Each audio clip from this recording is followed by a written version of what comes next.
ਸਤਿ ਸ਼੍ਰੀ ਅਕਾਲ ਫਰੈਂਡਸ, ਸਵਾਗਤ ਹੈ ਤੁਹਾਡਾ ਆਪਣੇ YouTube ਚੈਨਲ ਜੀਕੇ ਇਨ ਪੰਜਾਬੀ 'ਚ। ਅੱਜ ਆਪਾਂ ਪੰਜਾਬ ਜੀਕੇ ਦੀ ਕਲਾਸ ਨੰਬਰ 3 ਲੈ ਕੇ ਆਏ ਹਾਂ। ਪੰਜਾਬ ਦਾ ਮੱਧਕਾਲੀਨ ਇਤਿਹਾਸ। ਇਹਦੇ ਵਿੱਚ ਆਪਾਂ 12ਵੀਂ ਸਦੀ, 13ਵੀਂ ਸਦੀ, 14ਵੀਂ, 15ਵੀਂ, 16ਵੀਂ ਸਦੀ ਦੇ ਵਿੱਚ ਜਿਹੜੇ ਮਹੱਤਵਪੂਰਨ ਸ਼ਾਸਕ ਹੋਏ ਸੀ, ਜਿਨ੍ਹਾਂ ਨੇ ਪੰਜਾਬ ਦੇ ਜਿਹਦੇ ਨਾਲ ਕਿ ਪੰਜਾਬ ਅਫੈਕਟਡ ਹੋਇਆ ਸੀਗਾ, ਜਾਣੀ ਕਿ ਜੋ ਵੀ ਹਮਲੇ ਹੋਏ ਸੀ ਜਾਂ ਜਿਨ੍ਹਾਂ ਵੀ ਰਾਜਿਆਂ ਨੇ ਰਾਜ ਕੀਤਾ ਸੀ, ਆਪਾਂ ਉਹਨਾਂ ਬਾਰੇ ਪੜ੍ਹਾਂਗੇ, ਜੋ ਕਿ ਆਪਣੇ ਪੰਜਾਬ ਦੇ ਪੇਪਰਾਂ ਦੇ ਵਿੱਚ ਰਿਪੀਟ ਹੁੰਦੇ ਨੇ। ਇਹਦੇ ਨਾਲ ਨਾਲ ਤੁਹਾਡੀ ਮਾਡਰਨ ਹਿਸਟਰੀ ਦੀ ਵੀ ਕੁਝ ਟੌਪਿਕ ਕਵਰ ਹੋ ਜਾਣਗੇ।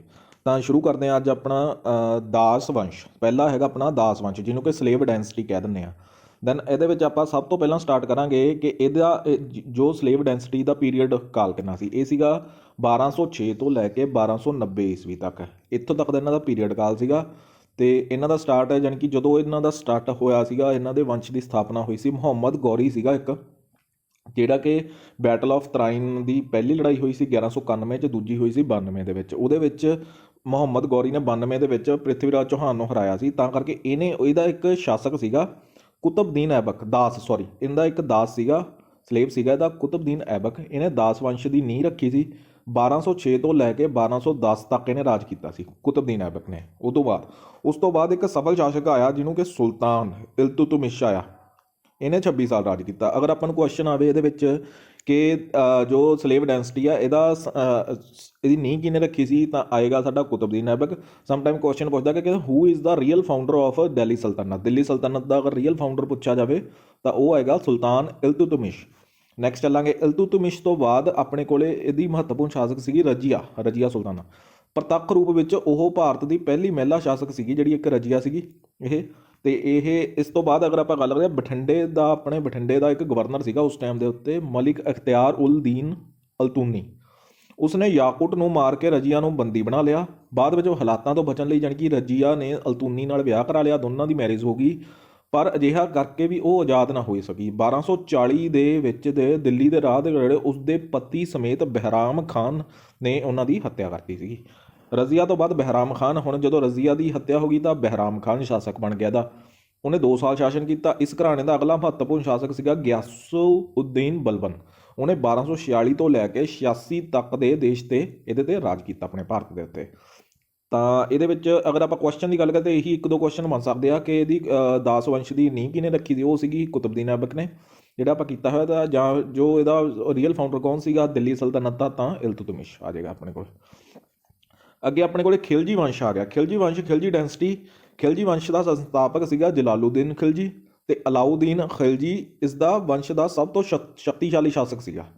ਇਹ 1296 ਦੇ ਵਿੱਚ ਗੱਦੀ 'ਚ ਬੈਠਾ ਸੀ ਅਤੇ 1316 ਤੱਕ ਬੈਠਾ ਰਿਹਾ, ਤਾਂ ਉਹਨੇ 20 ਸਾਲ ਰਾਜ ਕੀਤਾ ਸੀ। ਸੋ ਇਹਦਾ ਅਗਰ ਆਪਾਂ ਕਾਰਜਕਾਲ ਦੇਖੀਏ, ਜਿਹੜਾ ਖਿਲਜੀ ਦਾ ਸੀਗਾ 1290 ਤੋਂ ਲੈ ਕੇ 1320 ਤੱਕ। ਠੀਕ ਹੈ ਜੀ, ਅੱਗੇ ਆਪਾਂ ਚੱਲਾਂਗੇ।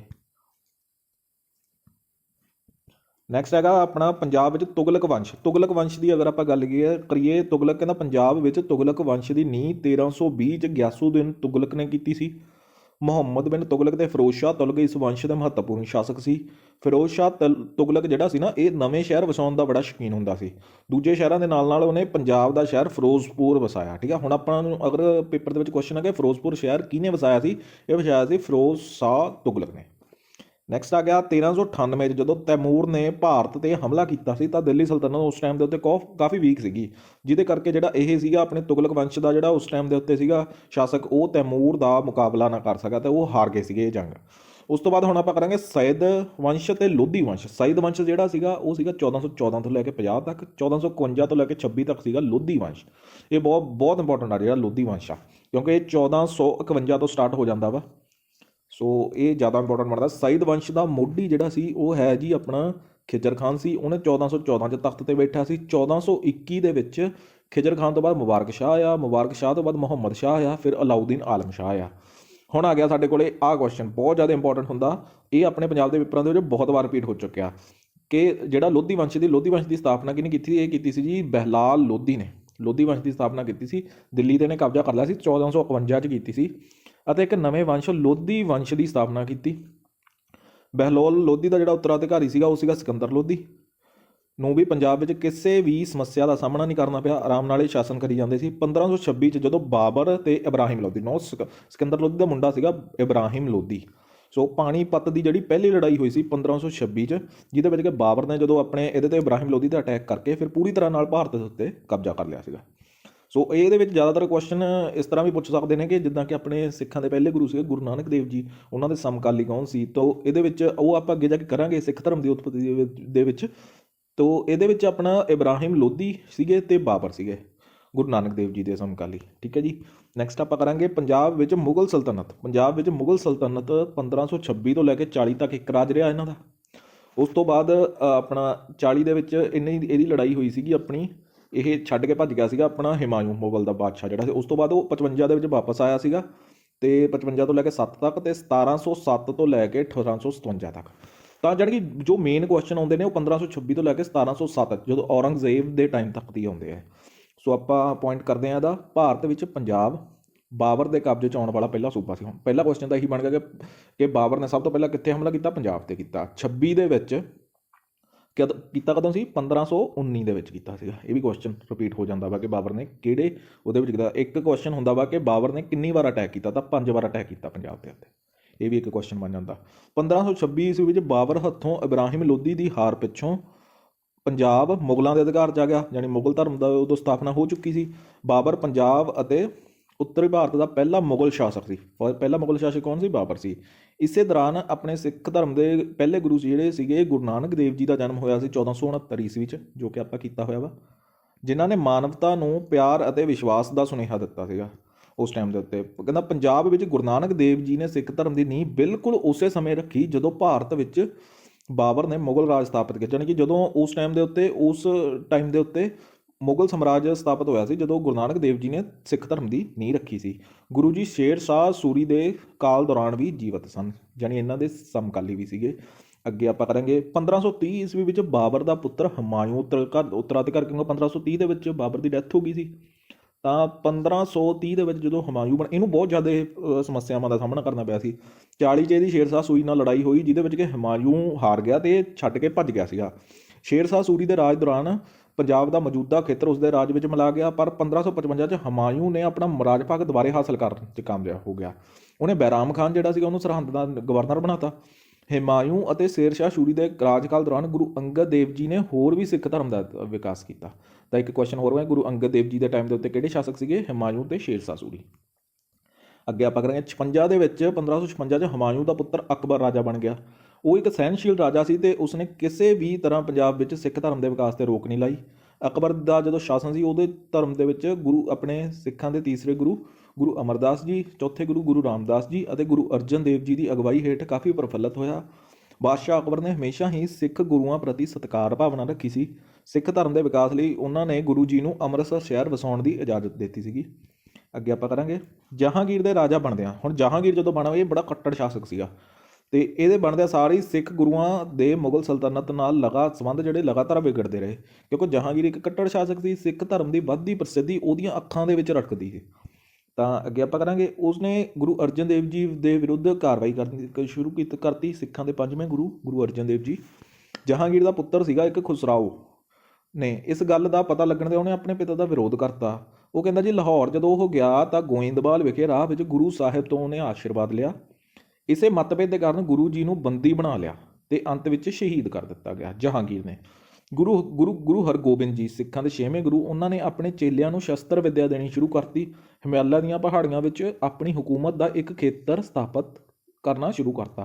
ਤਾਂ ਇੱਕ ਕੁਐਸਚਨ ਇਹ ਵੀ ਬਣ ਜਾਂਦਾ ਵਾ ਕਿ ਜੋ ਮੀਰੀ ਅਤੇ ਪੀਰੀ ਨਾਮ ਦੀਆਂ ਜੋ ਤਲਵਾਰਾਂ ਸੀਗੀਆਂ ਉਹ ਕਿਹੜੇ ਗੁਰੂ ਸਾਹਿਬ ਨੇ ਇੰਟਰੋਡਿਊਸ ਕੀਤੀਆਂ ਸੀ? ਇਹ ਕੀਤੀਆਂ ਸੀਗੀਆਂ ਆਪਣਾ ਗੁਰੂ ਹਰਗੋਬਿੰਦ ਜੀ, ਸਿੱਖਾਂ ਦੇ 6ਵੇਂ ਗੁਰੂ। ਅੱਗੇ ਆਪਾਂ ਕਰਾਂਗੇ ਜੀ ਜਹਾਂਗੀਰ ਨੇ ਗੁਰੂ ਜੀ ਨੂੰ ਕਈ ਭਾਰਤੀ ਰਾਜਿਆਂ ਸਮੇਤ ਬੰਦੀ ਬਣਾ ਲਿਆ। ਗਵਾਲੀਅਰ ਦੇ ਕਿਲ੍ਹੇ 'ਚ ਕੈਦ ਕਰ ਲਿਆ ਸੀ ਉਹਨਾਂ ਨੇ। ਇਹ ਵੀ ਕੁਐਸਚਨ ਬਣ ਜਾਂਦਾ ਵਾ। 1627 ਈਸਵੀ ਵਿੱਚ ਜਹਾਂਗੀਰ ਦੀ ਜਦੋਂ ਮੌਤ ਹੋ ਜਾਂਦੀ ਆ ਤਾਂ ਉਹਦਾ ਪੁੱਤਰ ਸ਼ਾਹਜਹਾਂ ਗੱਦੀ 'ਤੇ ਬੈਠਦਾ।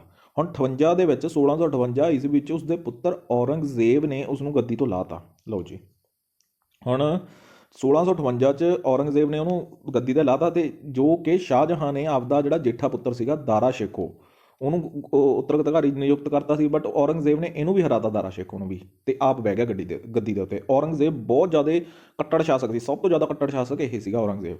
ਗੁਰੂ ਤੇਗ ਬਹਾਦਰ ਜੀ ਨੂੰ ਕਸ਼ਮੀਰੀ ਪੰਡਤਾਂ ਦੀ ਪੁਕਾਰ ਸੁਣਨ ਖਾਤਰ ਔਰੰਗਜ਼ੇਬ ਵੱਲੋਂ ਤਸੀਹੇ ਦਿੱਤੇ ਗਏ। ਔਰੰਗਜ਼ੇਬ ਨੇ ਗੁਰੂ ਸਾਹਿਬ ਨੂੰ ਇਸਲਾਮ ਕਬੂਲਣ ਨੇ ਕਿਹਾ, ਉਹਨਾਂ ਨੇ ਇਨਕਾਰ ਕਰ ਦਿੱਤਾ, ਅਤੇ 11 ਨਵੰਬਰ 1975 ਨੂੰ 1675 ਸੌਰੀ 11 ਨਵੰਬਰ 1675 ਨੂੰ ਚਾਂਦਨੀ ਚੌਂਕ ਵਿਖੇ ਉਹਨਾਂ ਦਾ ਸਿਰ ਧਰ ਨਾਲੋਂ ਵੱਖ ਕਰ ਦਿੱਤਾ ਗਿਆ ਅਤੇ ਗੁਰੂ ਜੀ ਨੂੰ ਸ਼ਹੀਦ ਕਰ ਦਿੱਤਾ ਗਿਆ। ਇਹ ਵੀ ਕੁਐਸਚਨ ਬਣ ਜਾਂਦਾ ਹੈ ਕਿ ਗੁਰੂ ਸਾਹਿਬ ਦੀ ਸ਼ਹੀਦੀ ਕਦੋਂ ਹੋਈ ਸੀ? 1675 ਦੇ ਵਿੱਚ ਚਾਂਦਨੀ ਚੌਂਕ ਵਿਖੇ। ਨੈਕਸਟ ਆਪਾਂ ਕਰਾਂਗੇ ਗੁਰੂ ਤੇਗ ਬਹਾਦਰ ਜੀ ਨੇ ਸ਼ਹਾਦਤ ਨੇ ਉਹਨਾਂ ਦੇ ਜਵਾਨ ਪੁੱਤਰ ਅਤੇ ਉੱਤਰਾਧਿਕਾਰੀ ਗੁਰੂ ਗੋਬਿੰਦ ਸਿੰਘ ਜੀ ਨੂੰ ਜ਼ੁਲਮ ਖਿਲਾਫ ਤਲਵਾਰ ਉਠਾਉਣ ਲਈ ਪ੍ਰੇਰਿਆ 1699 'ਚ। ਹੁਣ ਗੁਰੂ ਸਾਹਿਬ ਵੱਲੋਂ ਗੁਰੂ ਗੋਬਿੰਦ ਸਿੰਘ ਜੀ ਦੁਆਰਾ ਸਾਹਿਬ ਵੱਲੋਂ ਅਨੰਦਪੁਰ ਸਾਹਿਬ ਵਿਖੇ ਖਾਲਸਾ ਪੰਥ ਦੀ ਸਥਾਪਨਾ ਕੀਤੀ, ਸਿੱਖਾਂ ਨੂੰ ਇੱਕ ਤਾਕਤਵਰ ਕੌਮ ਦੇ ਰੂਪ ਵਿੱਚ ਉਭਾਰਿਆ। ਖਾਲਸਾ ਪੰਥ ਦੀ ਸਥਾਪਨਾ ਮਗਰੋਂ ਗੁਰੂ ਜੀ ਨੂੰ ਮੁਗਲਾਂ ਖਿਲਾਫ ਲੜਾਈਆਂ ਲੜਨੀਆਂ ਪਈਆਂ। ਉਹਨਾਂ ਨੇ ਕਈ ਲੜਾਈਆਂ ਲੜੀਆਂ, ਪਰ 1704 ਈਸਵੀ ਵਿੱਚ ਅਨੰਦਪੁਰ ਸਾਹਿਬ ਵਿਖੇ ਮੁਗਲ ਫੌਜਾਂ ਨੇ ਗੁਰੂ ਸਾਹਿਬ ਦੀਆਂ ਫੌਜਾਂ ਵਿਚਕਾਰ ਲੜਾਈ ਹੋਈ ਅਤੇ ਗੁਰੂ ਜੀ ਨੂੰ ਅਨੰਦਪੁਰ ਸਾਹਿਬ ਛੱਡਣਾ ਪਿਆ।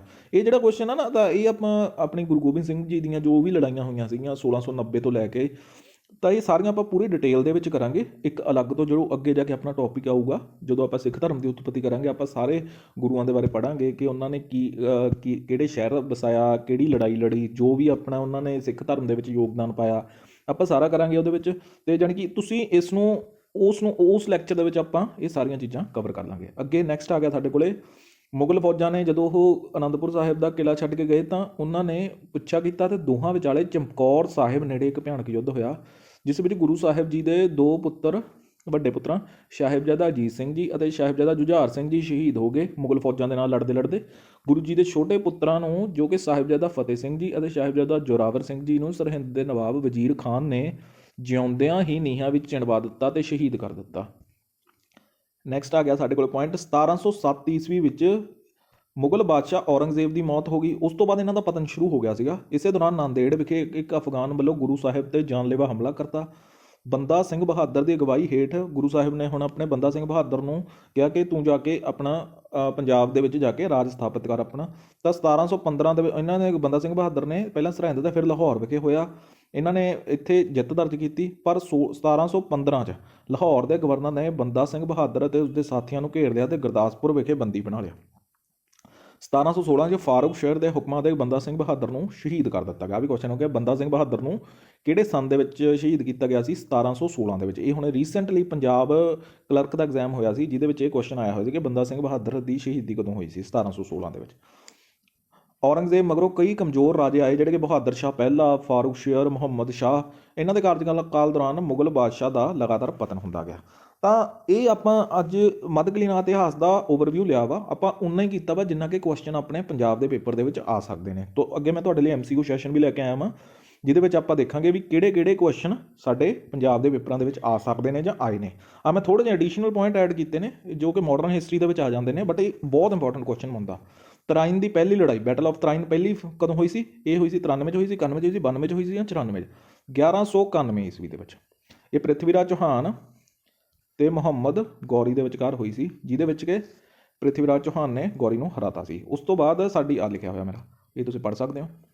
ਨੈਕਸਟ ਹੈਗਾ ਤਰਾਇਨ ਦੀ ਦੂਜੀ ਲੜਾਈ ਕਦੋਂ ਹੋਈ? ਤਰਾਇਨ ਦੀ ਦੂਜੀ ਲੜਾਈ ਇਹ ਵੀ ਪੰਜਾਬ ਕਲਰਕ ਦੇ ਐਗਜ਼ਾਮ ਦੇ ਵਿੱਚ ਹੁਣੇ 2021 ਦੇ ਵਿੱਚ ਹੀ ਰਿਪੀਟ ਹੋ ਕੇ ਗਿਆ ਪਿੱਛੇ ਜੇ। ਤਾਂ ਇਹ 1192 'ਚ ਹੋਈ ਸੀ, ਜਿਹਦੇ ਵਿੱਚ ਕਿ ਮੁਹੰਮਦ ਗੌਰੀ ਨੇ ਪ੍ਰਿਥਵੀਰਾਜ ਚੌਹਾਨ ਨੂੰ ਹਰਾਤਾ ਸੀਗਾ। ਅੱਗੇ ਆ ਗਿਆ ਜੀ ਦਾਸ ਵੰਸ਼। ਦਾਸ ਵੰਸ਼ ਦੀ ਨੀਂਹ ਕਿਹਨੇ ਰੱਖੀ? ਇਹ ਵੀ ਆਪਾਂ ਕੀਤਾ ਕਿ ਕੁਤਬਦੀਨ ਐਬਕ ਨੇ ਦਾਸ ਵੰਸ਼ ਦੀ ਨੀਂਹ ਰੱਖੀ। ਜੇ ਆਪਾਂ ਨੂੰ ਪੁੱਛੇ ਕਿ ਜੋ ਸਾਡਾ ਦਿੱਲੀ ਸਲਤਨਤ ਦਾ ਰੀਅਲ ਫਾਊਂਡਰ ਕੌਣ ਸੀ, ਫਿਰ ਆਊਗਾ ਇਲਤੁਤਮਿਸ਼। ਬਟ ਦਾਸ ਵੰਸ਼ ਦੀ ਜਿਹੜੀ ਨੀਂਹ ਆ ਇਹ ਰੱਖੀ ਸੀਗੀ ਆਪਣੀ ਕੁਤਬਦੀਨ ਐਬਕ ਨੇ। ਨੈਕਸਟ ਕਰਾਂਗੇ ਆਪਾਂ ਖਿਲਜੀ ਵੰਸ਼ ਦੀ ਨੀਂਹ ਕਿਹਨੇ ਰੱਖੀ? ਇਹਦੇ ਵਿੱਚ ਬੱਚੇ ਜ਼ਿਆਦਾ ਕਨਫਿਊਜ਼ ਹੁੰਦੇ ਨੇ। ਸੋ ਖਿਲਜੀ ਵੰਸ਼ ਨੂੰ ਜਲਾਲੂਦੀਨ ਖਿਲਜੀ, ਸਮਟਾਈਮ ਅਲਾਉਦੀਨ ਖਿਲਜੀ ਲਾ ਦਿੰਦੇ ਨੇ, ਬਟ ਜਲਾਲੂਦੀਨ ਖਿਲਜੀ ਨੇ ਰੱਖਿਆ ਸੀਗਾ।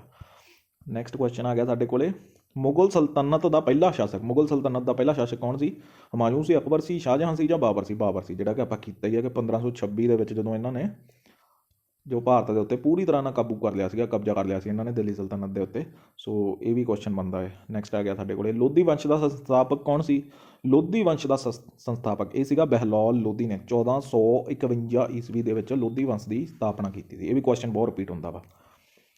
ਪਾਣੀਪਤ ਦਾ ਪਹਿਲਾ ਯੁੱਧ ਕਦੋਂ ਹੋਇਆ ਸੀ? ਪਾਣੀਪਤ ਦਾ ਪਹਿਲਾ ਯੁੱਧ ਆਪਾਂ ਕਰ ਚੁੱਕੇ ਹਾਂ ਕਿ 1526 'ਚ ਪਾਣੀਪਤ ਦਾ ਪਹਿਲਾ ਯੁੱਧ ਹੋਇਆ, 1556 ਦੇ ਵਿੱਚ ਪਾਣੀਪਤ ਦਾ ਦੂਜਾ ਯੁੱਧ ਹੋਇਆ, 1571 ਦੇ ਵਿੱਚ ਪਾਣੀਪਤ ਦਾ ਤੀਜਾ ਯੁੱਧ ਹੋਇਆ ਸੀ। ਸੋ ਇਹ ਹੋਇਆ ਕਿਹਦੇ ਵਿਚਕਾਰ ਸੀ? ਇਹ ਵੀ ਤੁਹਾਡਾ ਲਿਖਿਆ ਹੋਇਆ 1500 ਬਾਬਰ ਤੇ ਇਬਰਾਹਿਮ ਲੋਧੀ ਦੇ ਵਿਚਕਾਰ ਹੋਇਆ ਸੀਗਾ। ਨੈਕਸਟ ਕਰਾਂਗੇ ਆਪਾਂ ਬਾਬਰ ਨੇ ਪੰਜਾਬ ਤੇ ਕਦੋਂ ਹਮਲਾ ਕੀਤਾ? ਬਾਬਰ ਨੇ ਪੰਜਾਬ ਦੇ ਉੱਤੇ ਸਨ 1519 'ਚ ਹਮਲਾ ਕੀਤਾ। ਇਹ ਵੀ ਬਹੁਤ ਮੋਸਟ ਰਿਪੀਟਡ ਕੁਐਸਚਨ ਆ, ਜਿਹੜਾ ਕਿ ਕੁਐਸਚਨ ਆਉਂਦਾ ਹੀ ਆ। 5 ਵਾਰ ਹਮਲਾ ਕੀਤਾ, ਇਹ ਵੀ ਨਾਲ ਕੀਤਾ ਹੋਇਆ। ਕਿੰਨੀ ਵਾਰ ਹਮਲਾ ਕੀਤਾ? 5 ਵਾਰ ਹਮਲਾ ਕੀਤਾ ਟੋਟਲ ਪੰਜਾਬ ਦੇ ਉੱਤੇ। ਪਾਣੀਪਤ ਦਾ ਦੂਜਾ ਯੁੱਧ ਪਹਿਲਾਂ ਮੈਂ ਕਰਵਾਈ ਚੁੱਕੀ ਹਾਂ ਕਿ 1556 'ਚ ਹੋਇਆ ਸੀਗਾ। ਨੈਕਸਟ ਆ ਗਿਆ ਸਾਡੇ ਕੋਲੇ ਬਹਿਰਾਮ, ਅਕਬਰ ਵੱਲੋਂ ਬਹਿਰਾਮ ਖਾਨ ਉਸ ਟਾਈਮ ਦੇ ਉੱਤੇ ਲੜਿਆ ਸੀਗਾ। ਸੋ ਬਹਿਰਾਮ ਖਾਨ ਅਤੇ ਹੇਮੂ ਦੇ ਵਿਚਾਲੇ ਹੋਇਆ ਸੀਗਾ। ਸੋ ਅੱਗੇ ਆਪਾਂ ਕਰਾਂਗੇ ਜੀ, ਕਿਹੜੇ ਮੁਗਲ ਬਾਦਸ਼ਾਹ ਨੇ ਗੁਰੂ ਅਰਜਨ ਦੇਵ ਜੀ ਨੂੰ ਸ਼ਹੀਦ ਕਰਨ ਦਾ ਹੁਕਮ ਦਿੱਤਾ ਸੀ? ਕਿਹੜੇ ਮੁਗਲ ਬਾਦਸ਼ਾਹ ਨੇ ਦਿੱਤਾ ਸੀ? ਜਹਾਂਗੀਰ ਨੇ। ਇਹ ਵੀ ਆਪਾਂ ਆਲਰੇਡੀ ਕਰ ਚੁੱਕੇ ਹਾਂ ਅੱਗੇ। ਕਿਹੜੇ ਮੁਗਲ ਬਾਦਸ਼ਾਹ ਨੇ ਗੁਰੂ ਤੇਗ ਬਹਾਦਰ ਜੀ ਨੂੰ ਸ਼ਹੀਦ ਕਰਨ ਦਾ ਹੁਕਮ ਦਿੱਤਾ ਸੀ? ਇਹ ਵੀ ਆਪਾਂ ਕਰ ਚੁੱਕੇ ਹਾਂ ਕਿ ਦਿੱਲੀ ਦੇ ਚਾਂਦਨੀ ਚੌਂਕ ਦੇ ਵਿੱਚ ਗੁਰੂ ਤੇਗ ਬਹਾਦਰ ਜੀ ਨੂੰ ਸ਼ਹੀਦ ਕਰ ਦਿੱਤਾ ਸੀ ਔਰੰਗਜ਼ੇਬ ਨੇ। ਨੈਕਸਟ ਆਪਾਂ ਚੱਲਾਂਗੇ, ਹੁਣ ਇਹ ਤੀਜੀ ਕਲਾਸ ਆਪਣੀ ਖਤਮ ਹੋ ਗਈ। ਨੈਕਸਟ ਕਲਾਸ ਆਪਾਂ ਕਰਾਂਗੇ ਸਿੱਖ ਧਰਮ ਦੀ ਉਤਪਤੀ, ਅਤੇ ਸਿੱਖ ਧਰਮ ਦੀ ਉਤਪਤੀ ਦੇ ਵਿੱਚ ਆਪਾਂ ਸਾਰਾ ਡਿਟੇਲ ਦੇ ਵਿੱਚ ਕਰਾਂਗੇ। ਸੋ ਅੱਜ ਮੈਂ ਤੁਹਾਨੂੰ ਇੱਕ ਹੋਰ ਗੱਲ ਦੱਸਣਾ ਚਾਹੁੰਦਾ ਵਾਂ। ਅੱਜ ਆਪਣਾ PPSC ਦਾ ਪੇਪਰ ਹੋਇਆ, ਇੱਕ PPSC ਨੇ ਪੇਪਰ ਲਿਆ ਐਨਾਲਿਟਸ ਦਾ। ਤੋ ਉਹਦੇ ਵਿੱਚ ਆਪਣਾ ਇੱਕ ਆਪਾਂ 3 ਕਲਾਸਾਂ ਕਰ ਚੁੱਕੇ ਹਾਂ ਹੁਣ ਮਾਡਰਨ ਹਿਸਟਰੀ ਦੀਆਂ। ਤਾਂ ਉਹਦੇ ਵਿੱਚੋਂ 2 ਕਲਾਸਾਂ ਦੇ ਵਿੱਚ 2 ਟੌਪਿਕ ਸੀਗਾ। ਇੱਕ ਤਾਂ ਆਪਾਂ ਮਹੱਤਵਪੂਰਨ ਲੜਾਈਆਂ ਵਾਲਾ ਕਲਾਸ ਨੰਬਰ 2, ਅਤੇ ਇੱਕ ਆਪਾਂ 3 ਨੰਬਰ ਕਲਾਸ ਕੀਤੀ ਸੀ 1857 ਈਸਵੀ ਦਾ ਫਿਰ। ਸੋ 2 ਹੀ ਕੁਐਸਚਨ ਉਸ ਲੜਾਈਆਂ ਦੇ ਵਿੱਚੋਂ ਆਏ ਹੋਏ ਨੇ, ਤਾਂ ਦੋਨੇ ਕੁਐਸਚਨ ਆਪਣੇ ਉਹਦੇ ਵਿੱਚੋਂ ਕਵਰ ਹੋ ਚੁੱਕੇ ਨੇ। ਸੋ ਉਹਨੂੰ ਤੁਸੀਂ ਮਿਸ ਨਹੀਂ ਕਰਨਾ ਗਾ ਉਹ ਕਲਾਸ ਨੂੰ, ਅਤੇ ਉਸ ਕਲਾਸਾਂ ਨੂੰ ਤੁਸੀਂ ਜ਼ਰੂਰ ਜਾ ਕੇ ਦੇਖੋ। ਜੋ ਆਪਾਂ ਕੀਤਾ ਵਾ, ਜੋ ਆਪਾਂ ਪੜ੍ਹਿਆ ਵਾ ਸੇਮ ਟੂ ਸੇਮ ਉਹਦੇ ਨਾਲ ਦੇ ਕੁਐਸਚਨ ਰਿਪੀਟ ਹੋਏ ਨੇ। ਇੱਕ ਤਾਂ ਆਪਣਾ ਪੁੱਛਿਆ ਹੋਇਆ ਕਿ ਇਹਨਾਂ ਦੇ ਵਿੱਚੋਂ ਕਿਹੜਾ ਨਹੀਂ ਸੀਗਾ 1857 ਈਸਵੀ ਦੇ ਵਿਦਰੋਹ ਦੇ ਸ਼ਾਸਕ ਦਾ। ਸੋ ਆਪਾਂ ਉਹੀ ਕਰਾਂਗੇ ਜਿਹੜਾ ਕਿ ਪੇਪਰ ਦੇ ਪੁਆਇੰਟ ਆਫ ਵਿਊ ਨਾਲ ਇੰਪੋਰਟੈਂਟ ਆ। ਕੋਈ ਆਪਾਂ ਵਾਧੂ ਕੁਐਸਚਨ ਜਾਂ ਕੋਈ ਵੀ ਆਪਾਂ ਵਾਧੂ ਕੋਈ ਥਿਊਰੀ ਨਹੀਂ ਪੜ੍ਹਾਂਗੇ, ਕੋਈ MCQ ਨਹੀਂ ਪੜ੍ਹਾਂਗੇ। ਆਪਾਂ ਉਹੀ ਕਰਾਂਗੇ ਜੋ ਪੇਪਰ ਦੇ ਪੁਆਇੰਟ ਆਫ ਵਿਊ ਨਾਲ ਇੰਪੋਰਟੈਂਟ ਆ। ਹੁਣ ਤੁਸੀਂ ਆਪ ਦੇਖ ਲਓ ਕਿ ਆਪਾਂ 3 ਕਲਾਸਾਂ ਲਗਾਈਆਂ ਨੇ, ਤਿੰਨਾਂ ਦੇ ਵਿੱਚੋਂ 2 ਕੁਐਸਚਨ ਆ ਗਏ ਕਿ 20-20 ਮਿੰਟ ਦੀ ਕਲਾਸ ਹੋਈ ਆ, ਬਟ ਆਪਣੇ 2 ਨੰਬਰ ਤਾਂ ਪੱਕੇ ਹੋ ਗਏ ਨਾ, 2 ਨੰਬਰ ਤਾਂ ਪੱਕੇ ਹੋ ਗਏ ਨਾ। ਤਾਂ ਇਹ ਆਪਾਂ ਬਹੁਤ ਧਿਆਨ ਨਾਲ ਆਪਾਂ ਚੋਣ ਕੀਤੀ ਆ। ਜਿਹੜੇ ਆਪਾਂ ਕੁਐਸਚਨ ਆ ਉਹੀ ਲੈ ਕੇ ਆਵਾਂਗੇ। ਹਾਲੇ ਤਾਂ ਮੈਂ ਤੁਹਾਡੇ ਲਈ ਨਾ MCQ ਸੈਸ਼ਨ ਲੈ ਕੇ ਆਊਂਗਾ, ਜਦੋਂ ਉਦੋਂ ਤੁਹਾਨੂੰ ਪਤਾ ਲੱਗੇਗਾ ਕਿ ਜੋ ਕਿ ਕੁਐਸਚਨਸ ਦਾ ਅਸਲੀ ਪਿਟਾਰਾ ਉਹਦੇ ਵਿੱਚ ਹੋਊਗਾ। ਇਹਦੇ ਵਿੱਚ ਤੁਹਾਨੂੰ ਇੱਦਾਂ ਕਿ ਥਿਊਰੀ ਦੇ ਨਾਲ ਇੱਕ ਵਾਰ ਤੁਹਾਨੂੰ ਸਮਝ ਆ ਜੂ, ਕਿਉਂਕਿ ਪੰਜਾਬ GK ਹੋ ਗਈ, ਪੋਲਿਟੀ ਹੋ ਗਈ, ਆਪਣਾ ਕੋਈ ਵੀ ਸਬਜੈਕਟ ਹੋ ਗਿਆ, ਹਿਸਟਰੀ ਹੋ ਗਈ, ਕੋਈ ਵੀ ਹੋ ਗਿਆ, ਜਿੰਨਾ ਟਾਈਮ ਤੁਸੀਂ ਥਿਊਰੀ ਨਹੀਂ ਪੜ੍ਹਦੇ ਉਹਨਾਂ ਟਾਈਮ ਤੁਹਾਨੂੰ ਆਈਡੀਆ ਨਹੀਂ ਹੋਣਾ, ਕਿਉਂਕਿ ਕਈ ਕੁਐਸਚਨ ਤੁਹਾਡੇ ਥਿਊਰੀ ਨਾਲ ਹੀ ਕਿਉਂਕਿ ਅੱਜ ਕੱਲ੍ਹ ਜਿਹੜੇ ਕੁਐਸਚਨ ਹੁੰਦੇ ਨੇ ਸਮਟਾਈਮ 1 ਲਾਈਨਰ ਨਹੀਂ ਹੁੰਦੇ, ਤੁਹਾਨੂੰ ਆਪਸ਼ਨਸ ਐਲੀਮੀਨੇਟ ਕਰਨੀਆਂ ਪੈਂਦੀਆਂ ਨੇ। ਸੋ ਇਹਨੂੰ ਤੁਸੀਂ ਹੁਣ ਆਪਣਾ ਚੈਨਲ ਨੂੰ ਆਪਣੇ ਨੂੰ ਪਿਆਰ ਦਿਓ ਜੀ, ਠੀਕ ਹੈ ਜੀ। ਸ਼ੇਅਰ ਕਰਿਓ, ਸਬਸਕ੍ਰਾਈਬ ਕਰਿਓ, ਜੇ ਤੁਹਾਨੂੰ ਵਧੀਆ ਲੱਗਿਆ ਤਾਂ ਤੁਸੀਂ ਲਾਈਕ ਵੀ ਕਰਿਓ, ਠੀਕ ਹੈ ਜੀ। So thank you very much. ਆਪਾਂ ਹੁਣ ਅਗਲੀ ਕਲਾਸ ਤੁਹਾਡੇ ਲਈ ਲੈ ਕੇ ਆਵਾਂਗੇ ਬਹੁਤ ਜਲਦੀ। ਥੈਂਕ ਯੂ ਜੀ।